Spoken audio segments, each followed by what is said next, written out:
¿Quién es el Espíritu Santo? Esta pregunta, aparentemente simple, resuena desde hace siglos entre estudiosos, líderes espirituales y cristianos sinceros. Y tal vez, por más sorprendente que parezca, sea la duda peor respondida en la historia de la fe. En una época donde se habla tanto sobre poder espiritual, dones, unción y presencia divina, hay una inquietud que pocos se atreven a admitir. El Espíritu Santo sigue siendo para muchos un desconocido. ¿Y si todo lo que sabes sobre él está equivocado desde el principio? La verdad bíblica revela que el Espíritu Santo no es una fuerza impersonal, no es un viento simbólico, ni una energía que se activa en cultos emocionales. Él es Dios. Es tan Dios como el Padre que está en el cielo y como el Hijo que fue a la cruz.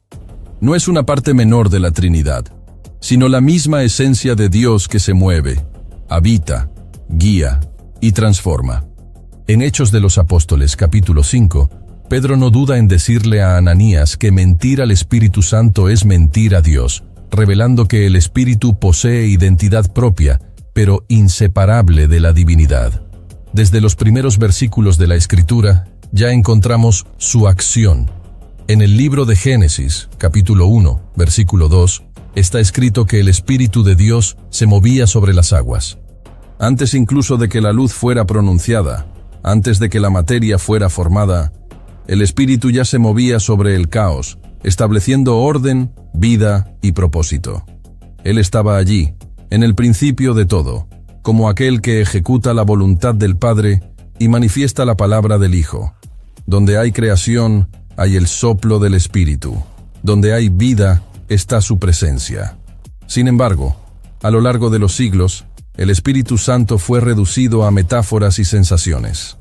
Llamado viento, fuego, agua y paloma, muchos permitieron que estas figuras oscurecieran la realidad de su persona. Pero Él no es solo una manifestación, Él es una persona divina, santa, eterna, sensible y activa. Es Él quien convence al mundo del pecado, quien conduce los corazones a la verdad, quien revela al Hijo a los ojos ciegos y quien sella a los salvos para el día de la redención. Jesús, al preparar a sus discípulos para su partida, no les prometió un sustituto cualquiera. Prometió a alguien igual a Él, alguien con quien podrían relacionarse, confiar, escuchar y seguir. En Juan capítulo 14, versículo 16, dice que rogaría al Padre, y el Padre enviaría otro Consolador, para que estuviera con ellos para siempre. Y en Juan capítulo 16, versículo 7, Jesús afirma que es mejor que Él se vaya, porque sólo así vendría el Consolador. ¿Quién sería este que, según el propio Cristo, es mejor tener presente que al mismo Jesús en carne? El Espíritu Santo no desciende sobre los hombres como un rayo de energía. Se acerca como alguien que desea caminar junto. No se impone con ruido, sino que habla en lo íntimo con precisión y dulzura. Es por medio de Él que las Escrituras cobran vida. Es por medio de Él que la voz de Dios es comprendida. No es opcional para la fe cristiana, es esencial. Porque sin el Espíritu no hay revelación, no hay arrepentimiento, no hay transformación. Es imposible comprender plenamente la vida cristiana sin reconocer quién es el Espíritu Santo en su esencia. La mayoría de las personas entiende fácilmente la figura de Dios como Padre, o la de Jesús como el Hijo enviado. Pero cuando se trata del Espíritu Santo, muchos tropiezan en una imagen distorsionada, casi mística, vaga, reducida a una atmósfera, una sensación o una fuerza que se activa bajo ciertas condiciones espirituales. Esta visión empobrecida ha alejado a generaciones enteras de la verdadera relación con aquel que es, de hecho, el mismo Dios vivo en acción. El Espíritu Santo no es un recurso espiritual para momentos de crisis, ni un fenómeno emocional que aparece solo en cultos más intensos. Es una persona divina, plenamente Dios, que siempre ha estado presente en la historia de la redención. Desde el principio, actúa con autoridad absoluta, revelando el carácter de Dios, realizando obras poderosas y conduciendo el plan eterno de salvación. En Génesis, capítulo 1, versículo 2, leemos que el Espíritu de Dios se movía sobre la faz de las aguas, incluso antes de que existiera la luz. Allí, aún sin forma, sin orden y sin dirección, el Espíritu ya se movía. No solo acompañó la creación, participó directamente en ella. Su acción antecede la formación del mundo y continúa hasta hoy, sustentando todo con el mismo poder con el que dio origen a la vida. Esa actuación activa y continua es lo que diferencia al Espíritu de cualquier idea impersonal.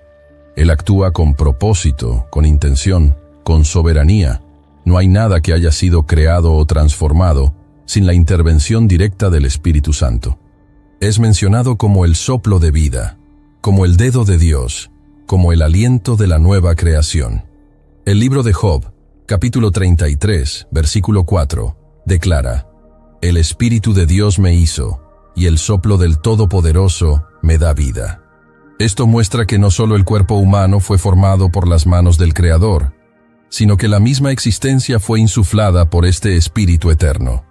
Y a lo largo de las Escrituras, encontramos a este mismo Espíritu realizando obras que solo Dios puede hacer.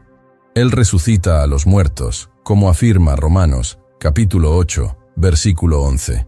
Si habita en vosotros el Espíritu de aquel que resucitó a Jesús de entre los muertos, ese mismo que resucitó a Cristo de entre los muertos, vivificará también vuestros cuerpos mortales.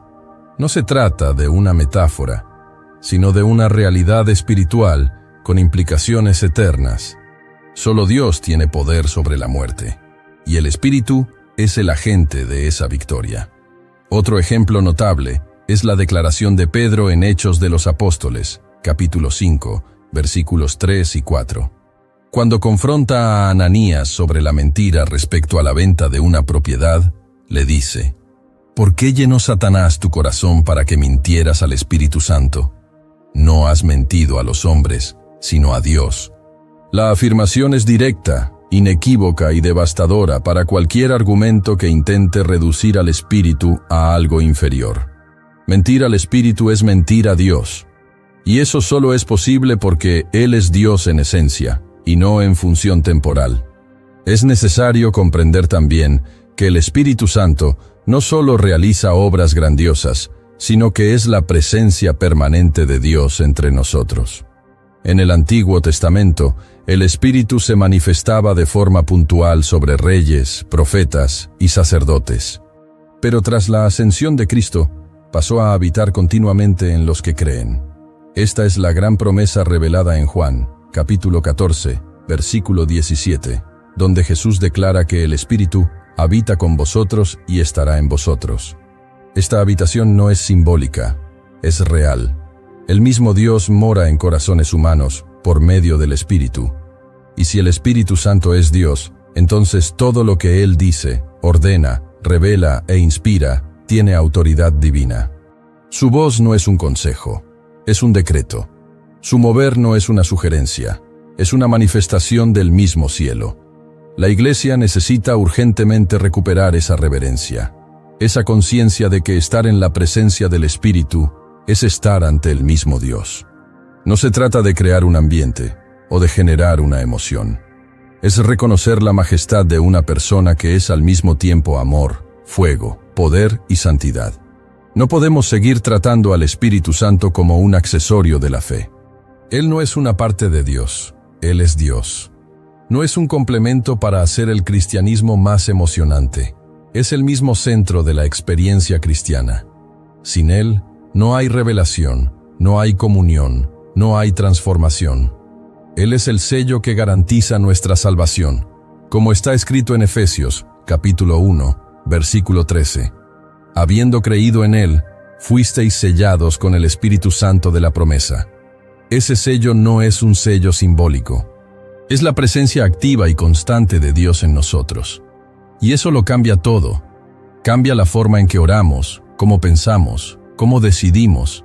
Cambia la forma en que resistimos al pecado, cómo soportamos el dolor, cómo esperamos el cumplimiento de las promesas. Porque ya no estamos solos. El Dios que está sentado en el trono también habita en nuestro interior. Es esa presencia viva y poderosa la que sostiene la jornada cristiana, que guía con sabiduría, que levanta cuando caemos, que habla cuando el silencio parece reinar. El Espíritu Santo es Dios caminando con nosotros, no solo para asistirnos, sino para transformarnos, para conducirnos a la imagen de Cristo, para hacernos partícipes de la naturaleza divina. ¿Cómo actúa Él en el mundo espiritual? Hay una realidad espiritual que escapa a los ojos, pero que moldea todo lo que es visible. Esta realidad no es silenciosa, no es pasiva, tampoco indiferente, es viva, dinámica, en constante movimiento, y en el centro de esa acción está el Espíritu Santo. Él no es solo un observador del mundo espiritual, es el agente activo que opera en lo invisible, interfiriendo directamente en el destino de los hombres, en las decisiones de la Iglesia y en las batallas que ocurren entre el cielo y la tierra. Desde el inicio, vemos al Espíritu de Dios interactuando con el caos y transformándolo en orden. En Génesis, capítulo 1, versículo 2, el texto dice que la tierra estaba desordenada y vacía, y había tinieblas sobre la faz del abismo, y el Espíritu de Dios se movía sobre la faz de las aguas. La imagen es clara. El Espíritu no huye del caos, se mueve sobre él. Donde todo parece desorganizado, confuso o perdido, allí comienza su trabajo silencioso, pero irresistible. No actúa solo cuando todo está listo, sino que es precisamente en el desorden donde su presencia inaugura el proceso de creación y restauración. Y esta verdad se repite en todos los momentos de la historia de la redención. En Juan, capítulo 3, versículo 5, Jesús afirma a Nicodemo: de cierto te digo, el que no naciere de agua y del Espíritu, no puede entrar en el reino de Dios. No hay nuevo nacimiento sin el Espíritu Santo. Ninguna transformación verdadera ocurre sin que Él sople vida en el interior del ser humano. Regeneración, conversión, santificación, todo es resultado de su acción directa. Él no reforma al viejo hombre, Él genera uno nuevo. En el campo espiritual, Él es también el gran intercesor. Romanos capítulo 8, versículo 26, dice que el Espíritu nos ayuda en nuestra debilidad, porque no sabemos orar como conviene, pero el mismo Espíritu intercede por nosotros con gemidos indecibles. Esto revela que no solo nos inspira a orar, sino que ora en nuestro lugar, yendo más allá de las palabras que podemos formular. Cuando nuestras rodillas están dobladas y el corazón sin fuerza, Él se levanta dentro de nosotros, traduciendo nuestro dolor en súplicas eficaces. Esto no es un consuelo poético, es una realidad espiritual concreta. También actúa en la liberación de los cautivos. En Mateo, capítulo 12, versículo 28, Jesús afirma: si yo por el Espíritu de Dios echo fuera demonios, ciertamente ha llegado a vosotros el reino de Dios. Esta declaración muestra que la expulsión de demonios no era solo un gesto del Hijo, sino una acción conjunta con el Espíritu. Donde hay posesión, opresión o cualquier tipo de esclavitud espiritual, es el Espíritu quien actúa para romper las cadenas. Su autoridad no se discute, y donde Él llega, la presencia del maligno es confrontada y deshecha. Esta actuación también se manifiesta en dones espirituales, no como adornos espirituales, sino como armas dadas a la Iglesia. Primera a los Corintios, capítulo 12, versículo 7, dice que a cada uno le es dada la manifestación del Espíritu para provecho. La diversidad de los dones es reflejo de la multiforme operación del Espíritu. Palabras de sabiduría, dones de sanidad, discernimiento de espíritus, profecías. Todo esto no es para el ego del hombre, sino para la edificación del cuerpo de Cristo y el avance del reino. Es el Espíritu quien distribuye, quien capacita, quien activa, conforme a la voluntad soberana de Dios. Y más que actuar en milagros y manifestaciones extraordinarias, el Espíritu Santo actúa en áreas que muchas veces pasan desapercibidas. Él dirige decisiones. En Hechos de los Apóstoles, capítulo 13, versículo 2, el texto narra que, ministrando estos al Señor y ayunando, dijo el Espíritu Santo: apartadme a Bernabé y a Saulo para la obra a la que los he llamado. No fue una decisión administrativa, ni una votación entre apóstoles. Fue una orden clara del Espíritu. Esto revela que Él dirige ministerios, llama personas, levanta líderes y distribuye responsabilidades en el cuerpo. El mismo Espíritu que abre los cielos y hace descender fuego sobre los fieles, también silencia los pasos que no deben ser dados. En Hechos, capítulo 16, versículos 6 y 7, Pablo y sus compañeros fueron impedidos por el Espíritu de predicar en Asia, y después de entrar en Bitinia. Esto muestra que no todo camino es el correcto, y que obedecer al Espíritu implica escuchar incluso las puertas que Él cierra. Él no solo empuja hacia adelante, también frena para preservar. Esta dimensión invisible pero palpable de la actuación del Espíritu es una de las mayores fuerzas de la fe cristiana, porque incluso cuando no vemos, Él está moviendo piezas, abriendo caminos, inclinando corazones, deshaciendo lazos y generando vida donde parecía haber solo muerte. Actúa en el silencio, pero con fuerza irresistible. Actúa en lo íntimo, pero transforma el exterior. Actúa en lo invisible, pero cambia lo visible.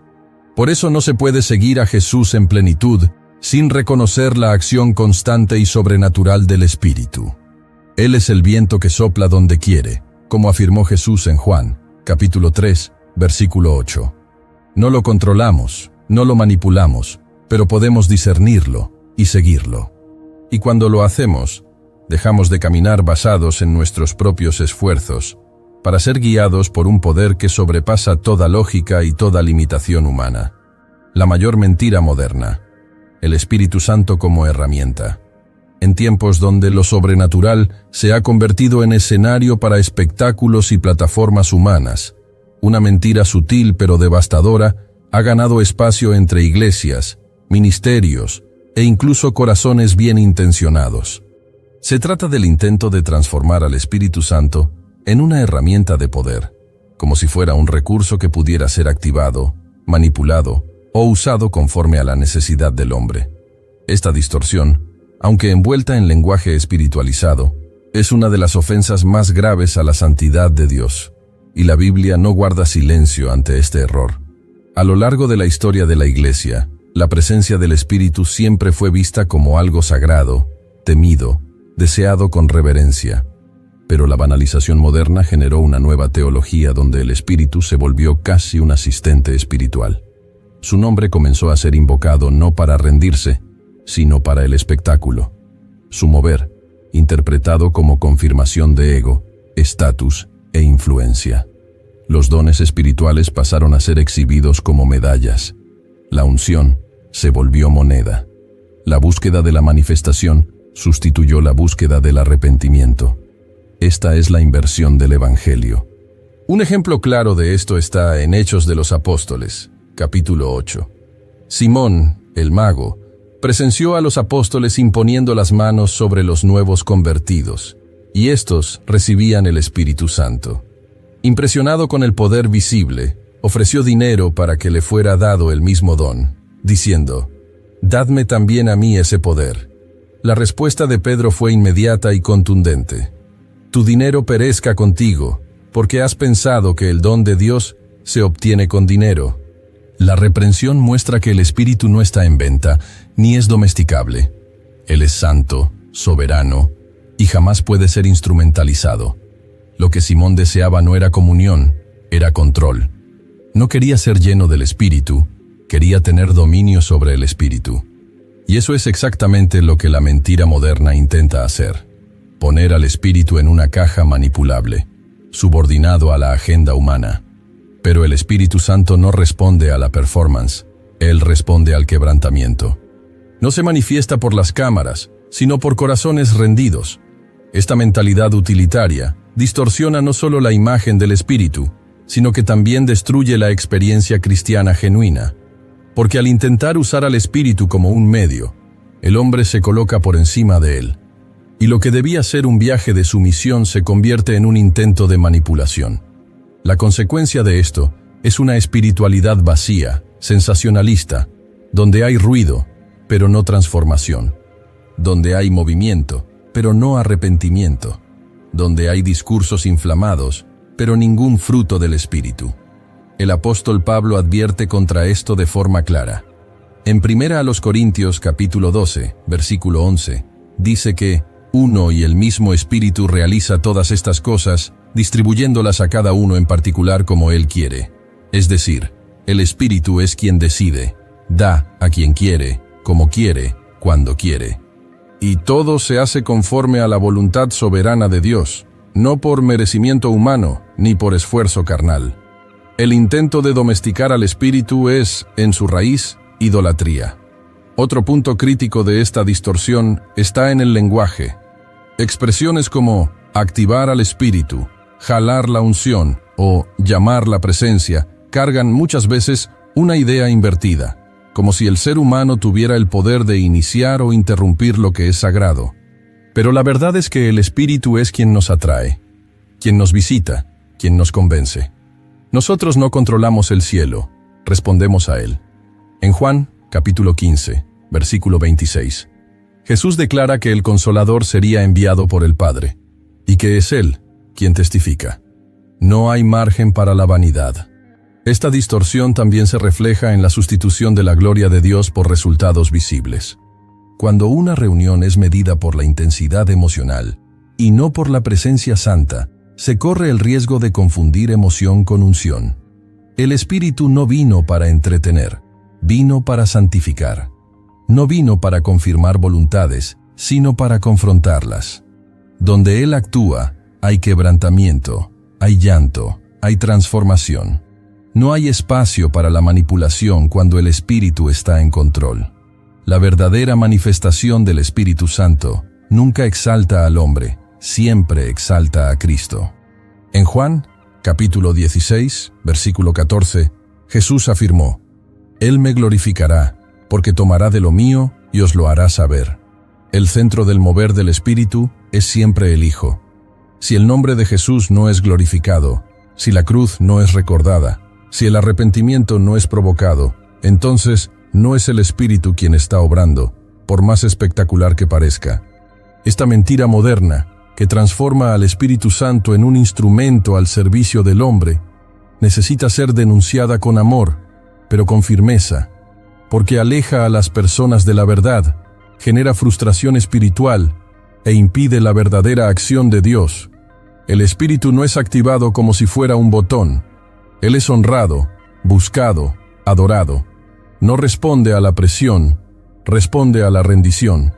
Y cuando encuentra un corazón contrito, se manifiesta con poder, con santidad, con gloria. La iglesia de los últimos días necesita más que dones, necesita discernimiento, necesita más que manifestaciones, necesita frutos. El Espíritu Santo sigue obrando con poder, pero no en moldes de performance, sino en la simplicidad de la fe. Él es el mismo que sopló vida en el caos, que levantó a los profetas, que ungió al Mesías, que incendió el aposento alto. Y aún desea llenar corazones, pero no para engrandecer nombres, sino para cumplir propósitos eternos. El movimiento entre el Padre y el Hijo. La Trinidad no es un misterio que deba ser desentrañado por la lógica, sino una verdad que debe ser contemplada con reverencia. Es la revelación de que el único Dios existe eternamente en tres personas distintas y plenamente divinas: el Padre, el Hijo y el Espíritu Santo. Y dentro de esta relación eterna, el Espíritu ocupa un papel absolutamente esencial, no como un tercero distante, sino como el vínculo vivo entre el Padre y el Hijo. Él es el movimiento divino que conecta, comunica y manifiesta la voluntad de Dios en la creación, en la redención y en la vida del creyente. Desde el principio, el Espíritu Santo es presentado como aquel que ejecuta lo que el Padre ordena y el Hijo declara. En Génesis capítulo 1, versículo 2, ya lo vemos actuando en la creación. En Juan capítulo 1, versículo 3, se dice que todas las cosas fueron hechas por medio del Verbo, que es Cristo. Y en Job capítulo 33, versículo 4, encontramos la acción directa del Espíritu como aquel que da vida. Esto no es contradicción, es cooperación. El Padre planea, el Hijo expresa, el Espíritu realiza. Así es como la Trinidad se mueve, en perfecta armonía, sin competencia, sin división. La misión redentora de Cristo revela esta unión con aún más claridad. En Lucas, capítulo 1, versículo 35, el ángel anuncia a María que el Espíritu Santo vendría sobre ella y que el poder del Altísimo la cubriría. El nacimiento del Hijo no fue solo un acto del Padre, sino también una acción directa del Espíritu. Ya en el bautismo de Jesús, en Mateo capítulo 3, versículos 16 y 17, vemos el cielo abrirse, al Padre hablar, al Hijo siendo bautizado y al Espíritu descender como paloma. La Trinidad se revela en una sola escena, actuando en unidad ante toda la creación. Esa conexión se profundiza en el ministerio terrenal de Jesús. Es el Espíritu quien lo conduce al desierto, conforme a Lucas, capítulo 4, versículo 1. Es por el Espíritu que Él predica, sana, expulsa demonios y obra señales. Isaías capítulo 61 ya había profetizado que el Espíritu del Señor Dios está sobre mí, porque me ungió el Señor para anunciar buenas nuevas a los quebrantados.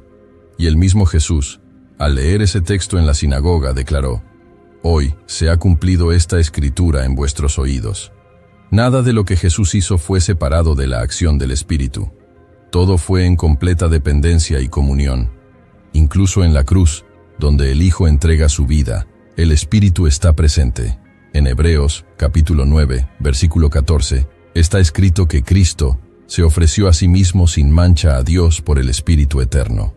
La ofrenda de Jesús no fue solo física, fue espiritual, plena, impulsada por ese Espíritu que lo acompañó hasta el último suspiro. Y al tercer día, es por el mismo Espíritu que Él resucita, como leemos en Romanos, capítulo 8, versículo 11. La Trinidad actúa del principio al fin de la salvación, como un solo Dios, movido por amor perfecto. Esa actuación integrada también se manifiesta después de la ascensión de Cristo.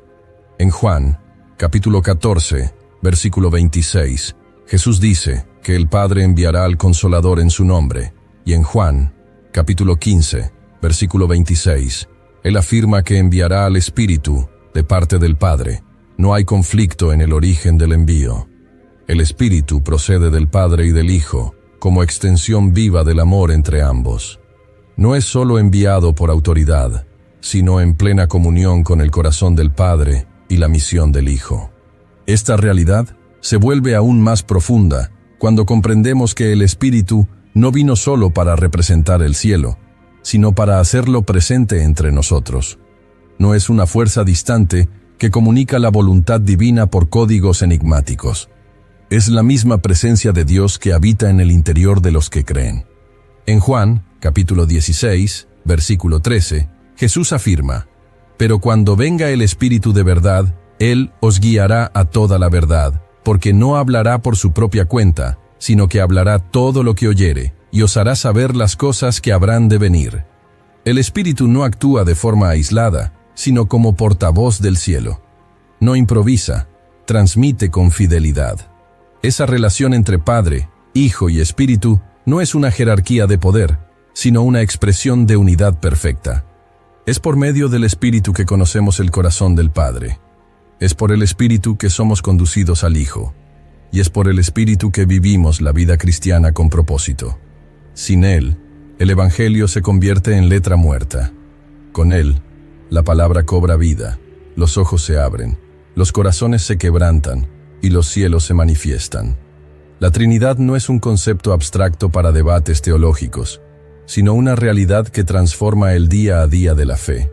El Espíritu Santo no es una adición tardía a la historia de la salvación. Él es el vínculo eterno que, desde el principio, actúa como extensión viva del amor divino. Él es el movimiento entre el trono y la tierra, entre el cielo y el corazón humano. ¿Cómo habita el Espíritu Santo en nosotros? La realidad más revolucionaria del nuevo pacto no está solo en la promesa del perdón, sino en la presencia de Dios habitando dentro del hombre. Durante siglos, la presencia divina estuvo asociada a templos, montes y manifestaciones externas. Pero, en Cristo, algo extraordinario fue inaugurado. El Dios que caminaba entre los hombres ahora desea habitar en ellos. Y es por medio del Espíritu Santo que esta verdad se cumple de forma plena. La presencia del Espíritu no es un símbolo, es una realidad transformadora. Jesús preparó a sus discípulos para esta nueva dimensión espiritual con palabras simples, pero cargadas de revelación. En Juan, capítulo 14, versículo 17, Él dice: «El Espíritu de verdad, que el mundo no puede recibir, porque no lo ve ni lo conoce. Vosotros lo conocéis, porque mora con vosotros y estará en vosotros». Esta promesa indicaba que el Espíritu, que hasta entonces actuaba sobre los hombres de forma temporal y localizada, ahora pasaría a vivir dentro de aquellos que lo recibieran. Y eso lo cambia todo. Él no solo visita, Él permanece. La presencia del Espíritu en nosotros no es pasiva. Él no está allí como un observador silencioso. Él habita con propósito. Él transforma, convence, purifica y guía. El apóstol Pablo, en Romanos, capítulo 8, versículo 9, afirma: «Si alguno no tiene el Espíritu de Cristo, no es de Él». Esto revela que la habitación del Espíritu no es una experiencia opcional o complementaria, sino esencial. Ser cristiano es, por definición, ser morada del Espíritu Santo. Esa presencia interna afecta todas las dimensiones de la vida. No se limita a los momentos de adoración o oración. Se manifiesta en la conciencia, en la dirección, en la resistencia al pecado y en la sed de santidad. El Espíritu habita donde hay rendición. Él moldea pensamientos, transforma deseos, genera frutos. En Gálatas, capítulo 5, versículo 22, Pablo enumera los frutos del Espíritu: amor, alegría, paz, paciencia, benignidad, bondad, fidelidad, mansedumbre, dominio propio. No son conquistas humanas, son evidencias de la presencia divina operando dentro del creyente. La transformación generada por esa presencia no es instantánea, pero es continua y progresiva. El Espíritu no fuerza, Él conduce. Respeta los procesos, pero nunca deja de actuar. En 2 Corintios capítulo 3, versículo 18, está escrito: «Todos nosotros, mirando a cara descubierta como en un espejo la gloria del Señor, somos transformados de gloria en la misma imagen, como por el Señor, el Espíritu». La obra de Él es progresiva, pero inevitable. No solo señala el error, nos capacita para superarlo. No solo revela la voluntad de Dios, sino que nos da poder para cumplirla. Es por eso que la vida cristiana no puede vivirse por esfuerzo propio. Sin la habitación del Espíritu, todo se vuelve pesado, religioso, mecánico. Pero con Él hay gracia para soportar, dirección para decidir y fuego para permanecer. El mismo Espíritu que levantó a Jesús de los muertos habita en los que creen. Esta verdad está en Romanos, capítulo 8, versículo 11. Si el Espíritu de aquel que levantó a Jesús de entre los muertos habita en vosotros, el que levantó a Cristo Jesús dará vida también a vuestros cuerpos mortales por medio de su Espíritu que habita en vosotros. La presencia del Espíritu también es un sello de pertenencia. En Efesios, capítulo 1, versículo 13, Pablo escribe: «Fuisteis sellados con el Espíritu Santo de la promesa». El sello era, en el contexto bíblico, una marca de propiedad, de autenticidad y de protección. Esto significa que la presencia del Espíritu en nosotros es la prueba de que pertenecemos a Dios, de que fuimos comprados por alto precio y de que ya no estamos a la deriva. Esa habitación también es el camino de la intimidad con Dios.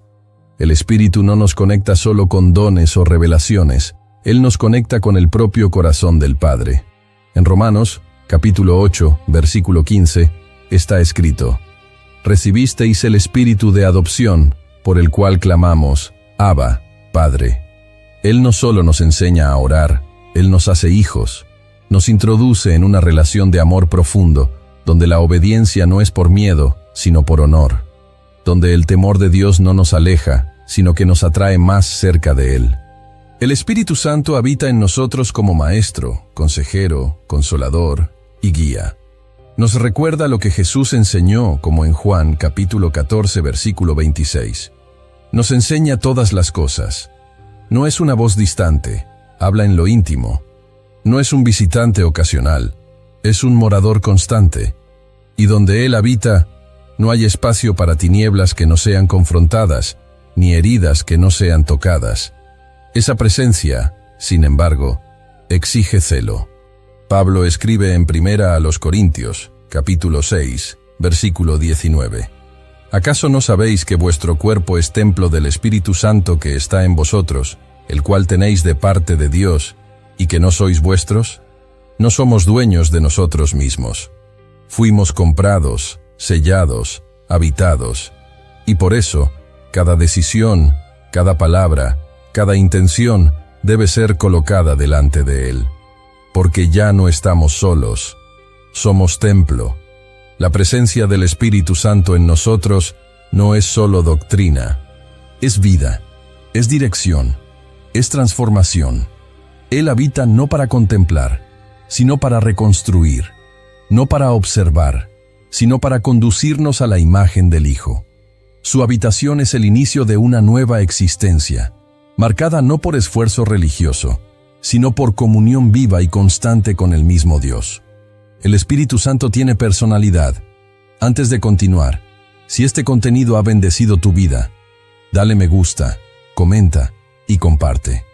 Tu amén en los comentarios hace toda la diferencia para alcanzar a más personas. Suscríbete al canal y si deseas bendecir el canal, haz clic en el botón Gracias y deja una ofrenda de cualquier cantidad. O hazte miembro. Así continuamos invirtiendo en investigación y mejoras para bendecir aún más tu vida. Continuando. La revelación de que el Espíritu Santo habita en nosotros ya sería suficiente para provocar reverencia, temor y gratitud. Pero esta presencia se vuelve aún más sagrada cuando comprendemos que Él no es solo una influencia espiritual, sino una persona real, viva y consciente. El Espíritu Santo no es impersonal. Él piensa, siente, decide, Él conoce, se entristece, ama, desea. Y es justamente por ser una persona que se relaciona con nosotros de manera tan profunda y transformadora. La Biblia presenta numerosos textos que atribuyen al Espíritu características exclusivamente personales. En 1 Corintios, capítulo 2, versículo 10, está escrito: «Pero Dios nos lo reveló por medio del Espíritu, porque el Espíritu lo escudriña todo, aún las profundidades de Dios». Escudriñar o sondear no es una función automática, sino un acto consciente. El Espíritu investiga, examina y comprende la totalidad del ser divino. Esto no es un comportamiento de una fuerza neutra, sino de alguien que posee mente propia y discernimiento absoluto. Más adelante, en el versículo 11 del mismo capítulo, el apóstol refuerza: «Porque ¿quién de los hombres sabe las cosas del hombre, sino el espíritu del hombre que está en él? Así también nadie conoció las cosas de Dios, sino el Espíritu de Dios». El Espíritu no solo transmite conocimiento, Él lo posee. Conoce la voluntad del Padre, conoce los corazones de los hombres y es capaz de aplicar esa sabiduría con precisión. Su mente no está limitada por el tiempo, ni contaminada por vanidades humanas. Él piensa con perfección, pero el Espíritu Santo también siente. No es indiferente a nuestras actitudes. No habita en nosotros como un espectador frío, sino como alguien que se involucra con profundidad. En Efesios capítulo 4, versículo 30, está registrado uno de los consejos más importantes para el creyente: «Y no contristéis al Espíritu Santo de Dios, con el cual fuisteis sellados para el día de la redención». Entristecer a alguien implica que ese alguien posee emociones reales. El Espíritu se alegra cuando respondemos a la voz de Dios, pero también se entristece cuando resistimos, cuando pecamos, cuando despreciamos su presencia. Esa sensibilidad del Espíritu se expresa también en Romanos, capítulo 8, versículo 26, donde Pablo escribe: «El Espíritu intercede por nosotros con gemidos indecibles». Esos gemidos no son ruidos sin significado. Son expresiones profundas de compasión y urgencia. El Espíritu ora con dolor, con celo, con intensidad. Se involucra con nuestras luchas de una manera que ni siquiera nosotros logramos entender. Esto muestra un nivel de empatía y comunión que va mucho más allá de cualquier fuerza espiritual impersonal. Además de mente y sentimientos, el Espíritu también posee voluntad. Actúa conforme a su propia decisión. En 1 Corintios, capítulo 12, versículo 11 leemos: «Pero todas estas cosas las realiza el mismo y único Espíritu, distribuyéndolas a cada uno en particular como Él quiere». No es el hombre quien elige los dones, es el Espíritu quien los distribuye. Él decide quién recibirá, cuándo, de qué forma y con qué propósito. Su voluntad es soberana. No actúa por presión, sino por convicción. Es precisamente por esto que la relación con el Espíritu Santo debe construirse con humildad y temor. No puede ser manipulado, forzado, ni domesticado. No responde a fórmulas, responde a corazones quebrantados. Su voluntad no puede ser doblegada por la insistencia humana, pero puede ser revelada a quienes lo buscan con sinceridad. Actúa cuando quiere, donde quiere y cómo quiere. Y cuando entendemos esto, dejamos de intentar conducirlo y pasamos a ser conducidos por Él. Por tener mente, sentimientos y voluntad, el Espíritu también tiene personalidad. Y por eso es posible entrar en comunión con Él. En 2 Corintios, capítulo 13, versículo 13, Pablo cierra su carta con un saludo que es, al mismo tiempo, una revelación. La gracia del Señor Jesucristo, el amor de Dios y la comunión del Espíritu Santo sean con todos vosotros. No se puede tener comunión con un viento, con una energía o con un símbolo. La comunión solo es posible entre personas. Y el Espíritu Santo es una persona divina que desea relación. Esta comprensión cambia la forma en que nos acercamos a Él. Ya no oramos a una fuerza distante, sino a alguien que escucha, comprende y responde. Ya no buscamos manifestaciones sin propósito, sino que conocemos el corazón de quien las manifiesta. Esta intimidad, sin embargo, exige sensibilidad. El Espíritu no grita, Él susurra, no impone, invita. Respeta los espacios, pero ama cuando es acogido. No fuerza entrada, sino que se revela a quienes lo reciben con fe. El Espíritu Santo no es solo el poder de Dios. Él es Dios con personalidad. Y es por eso que resistirlo es peligroso, pero andar con Él es glorioso. Él piensa mejor que nosotros, siente más profundamente que nosotros y decide con sabiduría absoluta. Su plan es moldearnos a la imagen del Hijo, y para ello se involucra con cada detalle de nuestra existencia. Nada escapa a su mirada, nada es insignificante para su atención. Entender que el Espíritu Santo tiene personalidad es la base para cultivar una vida espiritual viva, dinámica, sensible y transformadora. Él no está en los cielos esperando que lo mencionemos. Él está aquí, en nosotros, con mente, sentimientos y voluntad, listo para conducirnos a toda la verdad. La voz del Espíritu en las Escrituras. El Espíritu Santo no es solo un agente de transformación interior, también es la voz que resuena a lo largo de las Escrituras, desde el Génesis hasta el Apocalipsis. Su actuación no comenzó en Pentecostés, ni se limita a los tiempos de la Iglesia. Él es el autor invisible e infalible de la revelación escrita. Cada palabra inspirada, cada profecía registrada, cada mandamiento eterno fue soplado por Él. Cuando leemos la Biblia con reverencia, no estamos solo examinando un texto sagrado, estamos oyendo la voz viva del Espíritu de Dios. La Biblia no fue escrita por hombres en su propio entendimiento, sino por hombres que hablaron movidos por una persona divina. En 2 de Pedro, capítulo 1, versículo 21, está escrito: «Porque jamás ninguna profecía fue dada por voluntad humana, sino que hombres hablaron de parte de Dios, movidos por el Espíritu Santo». Esta verdad es fundamental. El Espíritu no solo reveló ideas, Él llevó a cada profeta, sacerdote y apóstol en su propia voluntad. La revelación no fue solo dicha, fue conducida, inspirada y sellada por Él. En Hebreos capítulo 3, versículo 7, el autor dice: «Así como dice el Espíritu Santo, hoy, si oís su voz». Observa que no se refiere a una cita del pasado, sino a una voz presente. Dice, y no dijo. Esto significa que el Espíritu todavía habla. No está atado a la antigüedad de las páginas. Continúa usando el texto sagrado para comunicar verdades actuales. La Escritura, cuando se lee con el corazón abierto, se convierte en el canal de la voz del Espíritu para confrontar, consolar, instruir y edificar. En Hechos de los Apóstoles, capítulo 28, versículos 25 y 26, el apóstol Pablo, al citar al profeta Isaías, afirma: «Bien habló el Espíritu Santo a nuestros padres por medio del profeta Isaías». Lo que Isaías dijo, fue el Espíritu quien lo dijo. La voz del profeta era humana, pero el origen del mensaje era divino. Esto muestra que todo el Antiguo Testamento lleva la huella digital del Espíritu. Cada orientación, cada reprensión, cada promesa, venía de Él, incluso cuando fue pronunciada por labios humanos.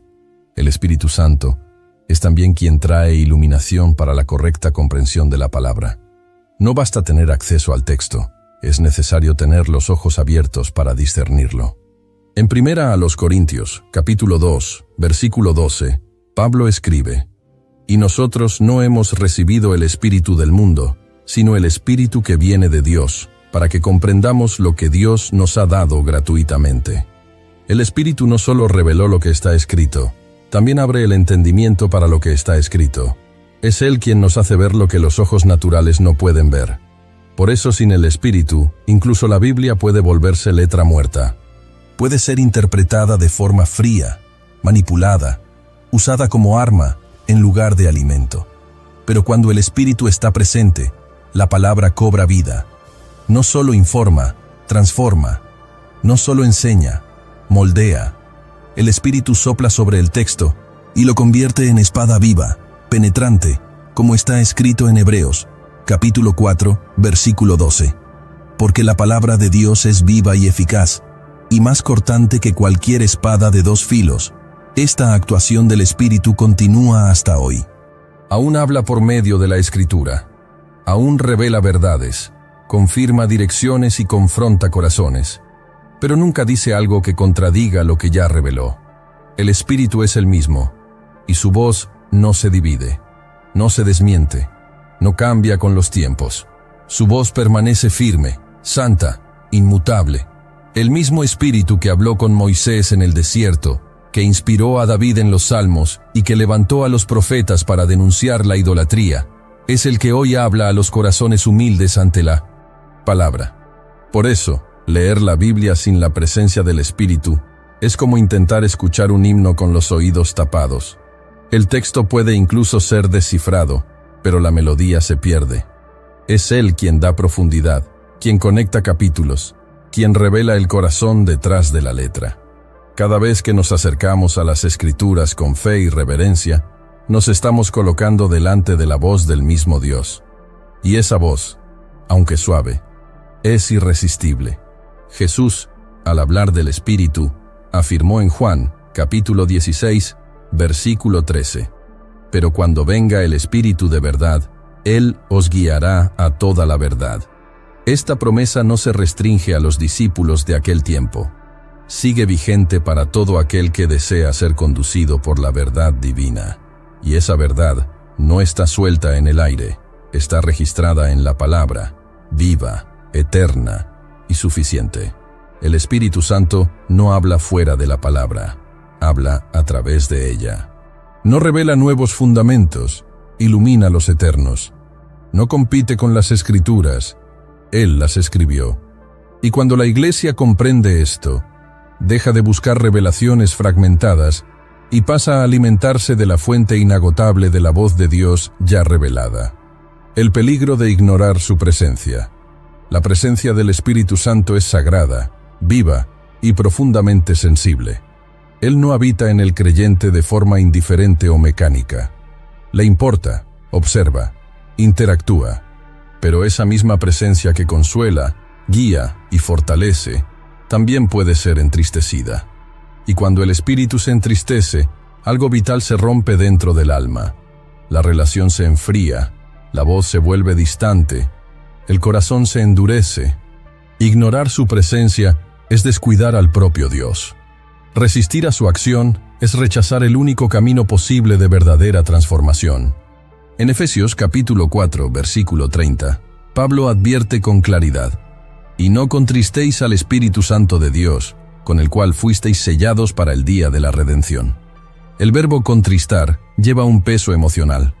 No se trata de una reacción impersonal o fría. El Espíritu Santo siente. Él se comunica, ama, se involucra, y por eso también se hiere cuando es tratado con deshonra, indiferencia o desobediencia. Ese entristecimiento no ocurre por simples errores humanos, sino por una postura interior que rechaza su influencia, que desprecia su corrección y que banaliza su santidad. El Espíritu es santo, y donde hay inmundicia continua, no tratada con arrepentimiento, su presencia se ve disminuida, su fluir se ve impedido, su voz se vuelve casi inaudible. Él no se impone sobre el corazón que lo rechaza. Se retira en silencio, como un amigo herido, esperando ser nuevamente recibido con temor y verdad. Hay un patrón claro en las Escrituras. Donde el Espíritu no es honrado, su acción es limitada.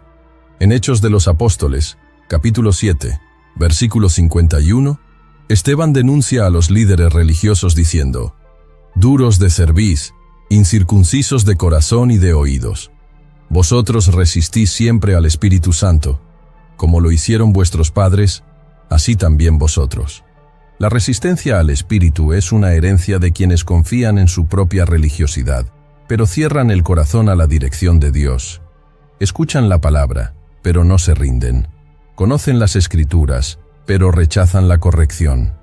Esa resistencia puede manifestarse de varias formas: en palabras duras, en comportamientos persistentes de pecado, en orgullo espiritual, en insensibilidad a la voz de Dios. El Espíritu habla con dulzura, pero también confronta con firmeza.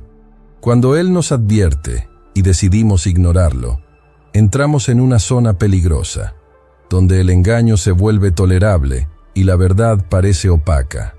Poco a poco, la presencia que antes era clara se convierte en un eco distante.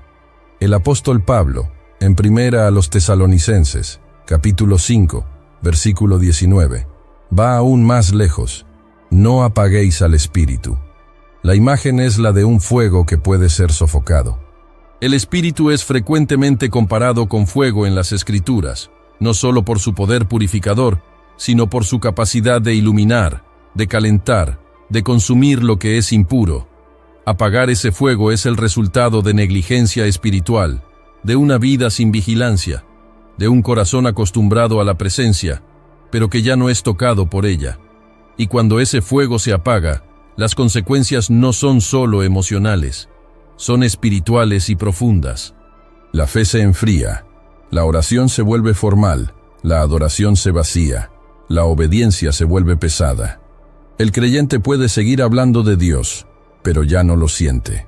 Puede mantener sus prácticas religiosas, pero ha perdido el frescor de la presencia. Esto no ocurre de un día para otro, sino de forma gradual, silenciosa, y casi siempre comienza con pequeños desprecios a la voz del Espíritu. El salmista, en el Salmo 51, tras caer en pecado, no solo pide perdón, clama: «No quites de mí tu Espíritu Santo». David sabía que podía seguir como rey, mantener su posición, pero si perdía al Espíritu, lo perdía todo. Su súplica no era por el trono, sino por la presencia. Entendió que la mayor tragedia de la vida espiritual no es el escándalo público, sino la ausencia silenciosa del Espíritu de Dios. Por eso Pablo también orienta, en Gálatas, capítulo 5, versículo 25: «Si vivimos por el Espíritu, andemos también por el Espíritu». La presencia del Espíritu no debe ser solo una doctrina aceptada, sino una realidad vivida. Él nos llama diariamente al arrepentimiento, a la renuncia, a la adoración sincera. Y cuando respondemos con obediencia, su fluir se intensifica, su voz se vuelve clara, su presencia se renueva. Pero cuando lo ignoramos, cuando tratamos con desprecio lo que es santo, corremos el riesgo de andar sin dirección, aunque parezca que estamos en el camino. El Espíritu Santo es sensible no porque sea frágil, sino porque es puro. No negocia su santidad, ni se adapta a nuestras comodidades espirituales. Permanece fiel a la voluntad del Padre, y es por eso que resistirlo, ignorarlo o contristarlo son actos tan graves. No estamos simplemente ofendiendo una fuerza divina, estamos rompiendo con la propia esencia de nuestra relación con Dios. Es tiempo de recuperar el temor ante el Espíritu, de detenerlo todo para escucharlo, de pedirle que nos muestre dónde lo hemos herido, de volver al lugar donde su presencia era suficiente. Porque si el Espíritu se aleja, todo lo demás pierde sentido. La única manera de vivir una vida cristiana auténtica es honrando la presencia que habita en nosotros, cuidando esa relación como si fuera el mayor tesoro, porque lo es. ¿Cómo relacionarse con el Espíritu Santo hoy?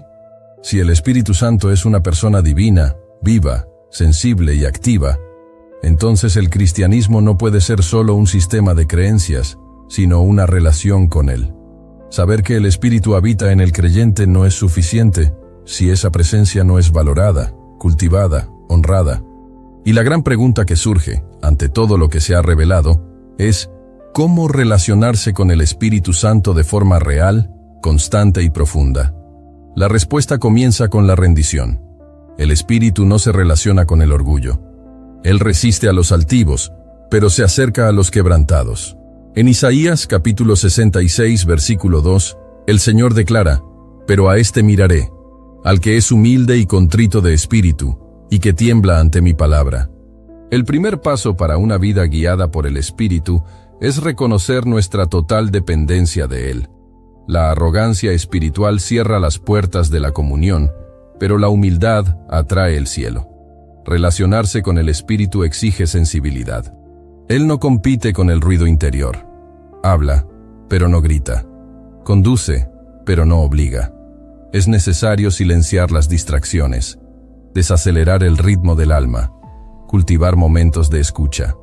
En Juan, capítulo 16, versículo 13, Jesús prometió: «Pero cuando venga el Espíritu de verdad, Él os guiará a toda la verdad». La dirección del Espíritu es real, pero solo es percibida por quien decide seguir, no por quien solo desea ser llevado. Escucharlo es un acto de atención espiritual. La oración es uno de los caminos más profundos de comunión con el Espíritu. No una oración de repeticiones automáticas, sino una oración sincera, relacional, donde se habla con Dios como quien conversa con un amigo íntimo. En Romanos, capítulo 8, versículo 26, Pablo nos recuerda que el Espíritu nos ayuda en nuestra debilidad, pues no sabemos orar como conviene. Él no solo oye nuestra oración, intercede por nosotros, nos enseña a orar. Orar en el Espíritu es permitir que Él moldee la conversación, que inspire los clamores, que conduzca incluso los silencios. La palabra de Dios también es un canal esencial de esta relación. El Espíritu es el autor de las Escrituras, y por eso las revela de forma viva y personalizada. No se puede cultivar intimidad con el Espíritu si se descuida la Biblia. En 2 Corintios, capítulo 3, versículo 6, está escrito: «La letra mata, pero el Espíritu da vida». Esto no significa que el texto bíblico sea un problema, sino que, sin el Espíritu, se convierte en solo un conjunto de normas. Con él, la palabra se convierte en espada, alimento, agua viva. La alabanza y la adoración son otro punto vital en esta comunión, pero no como un momento musical solamente, sino como una postura diaria.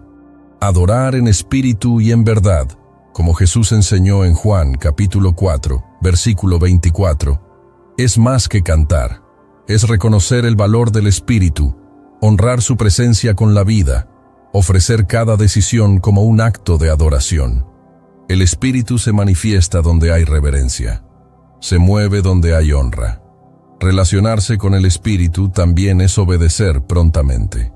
Muchas veces, Él habla con claridad, pero encuentra resistencia. Un corazón que se relaciona con el Espíritu aprende a obedecer incluso sin entender completamente. Aprende a renunciar por convicción, a seguir sin mapas, a confiar sin garantías visibles. Hechos de los Apóstoles, capítulo 8, relata que Felipe fue guiado por el Espíritu a un camino desierto. Obedeció, sin saber el motivo. y allí encontró al eunuco etíope, que sería instrumento para llevar el Evangelio al norte de África. Quien oye al Espíritu, entra en agendas celestiales invisibles. Discernir su voz requiere práctica y constancia.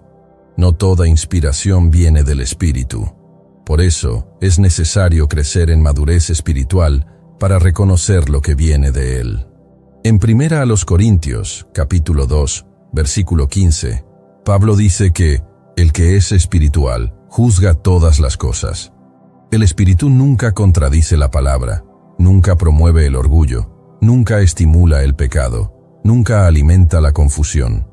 Siempre revela a Cristo, siempre conduce a la santidad, siempre edifica el cuerpo de Cristo. Ese es el filtro seguro para discernir su actuación. Relacionarse con el Espíritu también implica confesar y arrepentirse cuando lo entristecemos. Como se ha visto, Él es sensible, y cuando lo ignoramos, nuestra comunión se enfría. Pero Él también es misericordioso, y cuando hay arrepentimiento sincero, Él restaura. El salmista clamó, en el Salmo 51, versículo 11, «No me eches de tu presencia, y no quites de mí tu Espíritu Santo». Esa oración aún resuena como un grito de quien valora por encima de todo la presencia.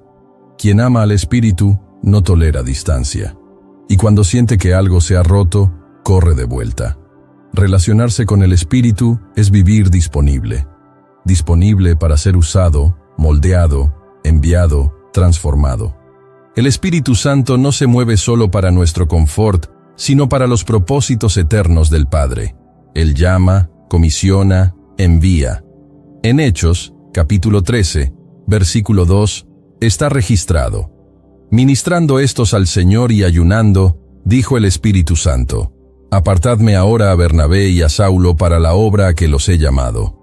Aquellos que se relacionan con el Espíritu serán inevitablemente llamados a cooperar con Él en la misión de Dios. La vida en el Espíritu no es estática ni teórica. Es un caminar diario, íntimo, lleno de sorpresas, desafíos, consuelo y propósito. El Espíritu no quiere solo visitar, quiere caminar al lado, habitar, transformar. Y la respuesta a esto está en una sola palabra: relación. No hay atajos, hay comunión. Él aún está llamando.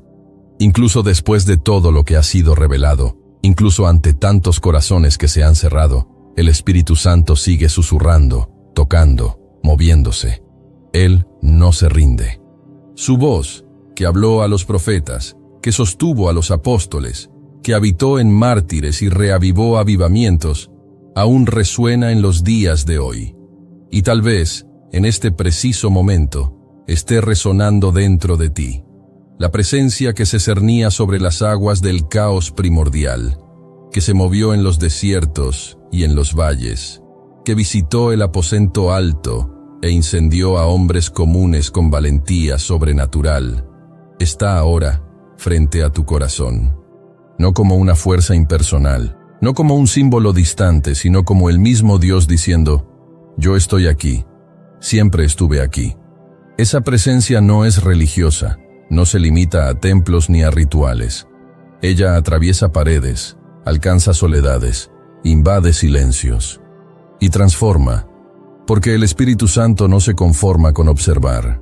Él vino para habitar, para transformar, para restaurar lo que fue perdido.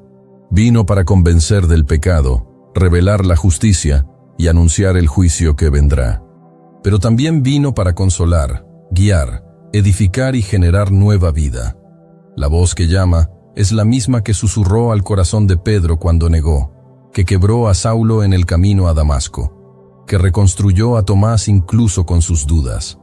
Esa voz no necesita ser fuerte para ser oída. Es firme, amorosa, santa, y clama por rendición. El tiempo que queda no se cuenta en años, se cuenta en decisiones. El Espíritu Santo no puede ser forzado, pero tampoco puede ser ignorado sin consecuencia. Resistir a su voz es alejarse de la verdad, es endurecer el corazón contra la única presencia que puede dar vida a lo que está muerto por dentro. Pero oír esa voz, acogerla, rendirse a ella, es experimentar algo que el mundo no puede ofrecer. el Dios vivo habitando dentro de ti. Y si hasta hoy has vivido sin reconocer esa presencia, debes saber que aún hay tiempo. Si ya lo conociste un día, pero permitiste que Él se convirtiera en solo un recuerdo distante, todavía hay un camino de regreso. El espíritu que fue rechazado por tantos aún desea habitar en los pocos que lo acogen con verdad. Y si estás escuchando esto ahora, es porque Él no se ha rendido contigo. Hoy es el día de abrir el corazón, de confesar, de pedir perdón, de rendirse, de decir: Espíritu Santo, te quiero, te necesito, habita en mí. Porque no hay vida verdadera fuera de esta comunión, no hay propósito fuera de esta conexión, no hay poder fuera de esta presencia. Todo lo que es eterno, todo lo que es santo, todo lo que es real en la fe, comienza cuando el Espíritu se convierte en más que una doctrina, cuando se convierte en una persona viva dentro de nosotros. Si deseas reconciliarte con el Espíritu de Dios, si sientes que Él te está llamando de vuelta, si quieres empezar de nuevo con sinceridad, si deseas reconciliarte con nuestro Salvador Jesucristo por haberte alejado de los caminos, o quieres iniciar una nueva jornada hacia la salvación eterna, comenta aquí abajo: Yo te acepto, Señor Jesús, como mi único y suficiente Señor y Salvador de mi vida. Arrepiéntete, cree, ríndete, e invita al Espíritu Santo a guiar tu vida por completo. Él sabe por dónde comenzar, Él sabe cómo restaurar, Él sabe cómo conducir, porque Él es Dios y Él aún está llamando. Si ya vives esta verdad, escribe aquí en los comentarios: Amén. Esta simple confesión pública puede ser usada para tocar otras vidas. Comparte este mensaje con alguien que necesita la presencia, que necesita la voz, que necesita el fuego. Porque cuando el Espíritu encuentra espacio, nada sigue igual. Hasta la próxima.